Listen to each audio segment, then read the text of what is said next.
The Great Shucks of the Unnamed Lords, also known as Barghest, Shadowhounds, and Big Bad Wolves. Conspectus. The Great Shucks of the Unnamed Lords are a pedigree of black shucks that have been selectively bred.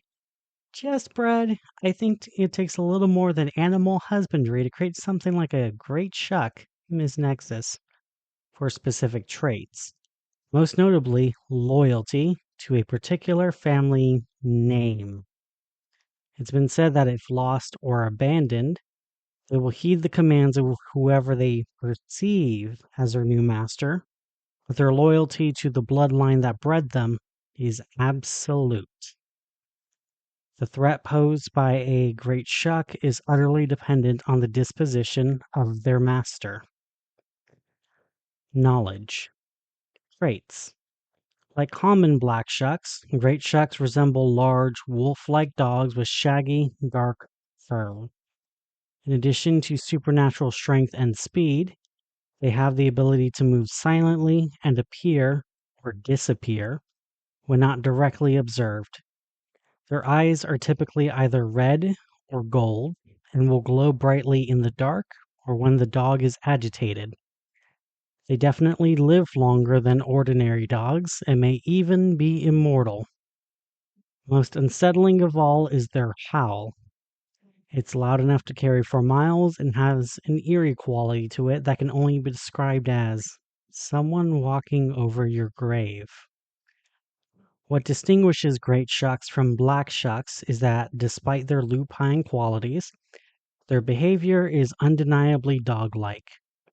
They're intelligent and affectionate and highly trainable.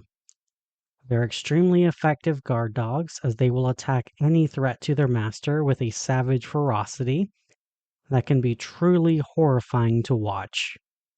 They tend to go for either the throat or the head, sometimes resulting in a full decapitation in one bite. Dismemberment of limbs is also common. Nature. It's important to note that Great Shucks aren't just tamed, they're domesticated. Someone, likely someone with extensive occult knowledge and abilities, not to mention cash, Ukraine, selectively bred black shucks for multiple generations to make these things. Wait, how do we know this? Go scale. Genome sequencing from fur samples has proven them to be a distinct subspecies of black shuck, along with several hallmarks of domestications. Fee Fi Fo, cryptozoology professor at Deer College. Though they are no doubt vanishingly rare, the fact that they are a breed means that at one point, at least, there was more than one of them, and quite possibly still are.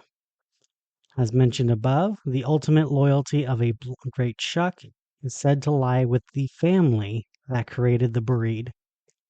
Clairvoyants who have encountered Great Shucks have observed that their auras indicate they are inherently primed to imprint on individuals with a specific true name. However, no method to date, thaumatological or otherwise, has been able to reveal what this name is. Those who breed the Great Shucks must therefore have true names that have somehow been concealed. This is why we've taken to calling them the Unnamed Lords. History and associated parties. Tales of mysterious noblemen accompanied by supernaturally ferocious, yet loyal black dogs go back centuries. The Beast, or Beasts of Gévaudan, which terrified the French region of Gévaudan from 1764 to 1767, has often been claimed as a Great Shuck. The most recently confirmed Great Shuck specimen, known as Old Shock, was found by Wilson's Wildlife Solutions, who fostered the animal for 2 years at their shelter in 3 Portlands. Its pedigree was confirmed by at least 2 outside consultants. In May of 2012, the animal was reclaimed by Mr. Knight, leader of the Chicago Spectre Crime Syndicate. Very little is known about Mr. Knight, but he was seen to possess an instant bond with and command over the creature. While this may be a result of Mr. Knight's unknown occult abilities, some have claimed that it's proof that Mr. Knight is an unnamed lord. Trust me, Old Shock's reaction to Mr. Knight was not typical of how most animals at the shelter react around the guy.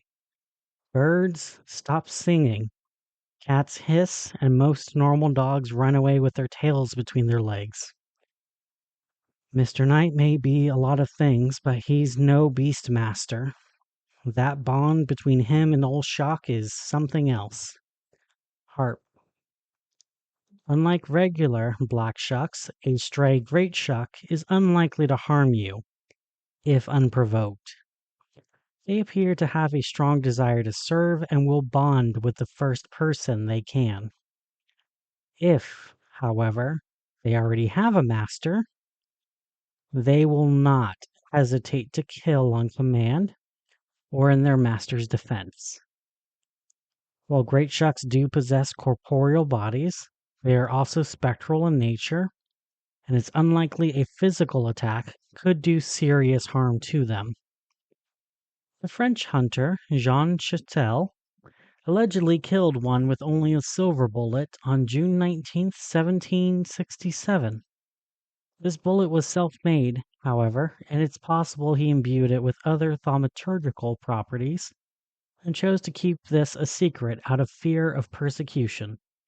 Fee, fi, fo.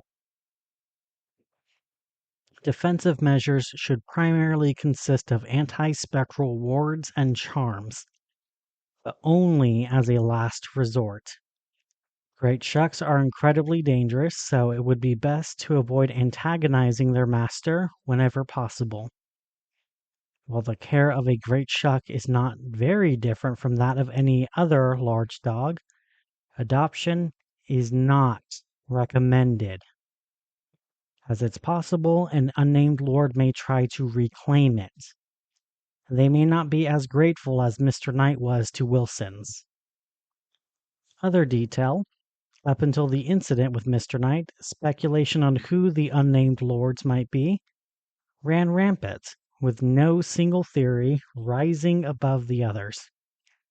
It's now widely believed that Mr. Knight of the Chicago Spectre is an unnamed lord, which would imply that any familial relations of his are as well. During his reclaiming of Old Shock, Mr. Knight specifically mentioned that the dog was a family pet who had previously been under the care of a brother. Those who have had contact with Mr. Knight have claimed that he often mentions having an extended family, but so far there's no clear indication on who these might be. It is known that the unnamed lords possess powerful nominative magic, which narrows down the list of candidates.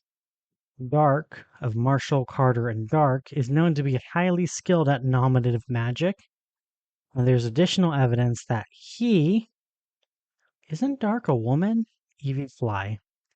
How dare you assume someone's gender? The Vandertramp. Vandertramp, you've been warned about trolling. If you can't make constructive comments, hence you'll have your editing privileges revoked. Firebrand. And Mr. Knight shares some kind of familial relationship, though that is outside the scope of this entry. Observations and stories. We kept Old Shock in the 3 Portland shelter for about 2 years, and for the most part just treated him like he was a normal dog. We fostered him out a few times, but it never worked out. Once we confirmed he was a black shuck, we even considered sending him somewhere better equipped to take care of him, maybe even study him, since he clearly wasn't even a regular black shuck. That's when Mr. Knight showed up and claimed Old Shock as his own. At the time, I didn't really question any of it, which in hindsight is definitely weird. Most adoptions are nowhere near that quick. Whenever anyone sees Mr. Knight around 3 ports, that shuck is almost always with him. There are all sorts of rumors about what Night has that dog do to people behind closed doors. I tried not to think about that. Selena, from Wilson's Wildlife Solutions. Have any of you heard of white shucks? Now we're whitewashing black shucks, and Hollywood likes to think they're so fucking liberal. Seriously, this is your last warning. Firebrand. The jailers have a spectral white dog contained, and it acts like a black shuck. It's fiercely loyal to its master, becomes incorporeal if you try to hurt it, and there doesn't seem to be a way to kill the damn thing. Maybe domestic breeds of shucks are more common than we think? XOXO. My family's passed down the legend of my great to the umpteenth times grandfather encounter with the beast of Gevadon. He was walking down the street on a foggy night, and there in the mist was a large dog standing at the crossroads. It howled, and he knew at once it was a shuck. He thought for sure that he would either die right then, or in a year from the curse of the thing. But then a human figure revealed itself from the fog. My great-grandfather couldn't make out much in the horrible visibility, but he could tell that the man was very thin and tall. He began to pet the dog's head, soothing it to silence. He said to my grandfather, "Fret not, for we are not hunting men this eve. Mind yourself, though, in the future, for we are both rather fond of the sport." Basically admitting that he and the dog hunted the ultimate game. So messed up. Anonymous Duck. Doubt. With the exception of Old Shock, confirmed encounters with Great Shucks are extremely rare and vastly outnumbered by unsubstantiated sightings and attacks.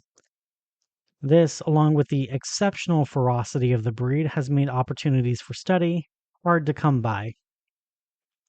Most accounts of Great Shucks or shucks of any kind are mere hearsay. Sadly, little is known about them or the nameless lords they serve for certain. Well, if you ask me, this all sounds like one big shaggy dog story. Who gives a shuck? That's what I want to know. The Vandertramp. Vandertramp's editing privileges have been revoked. Firebrand.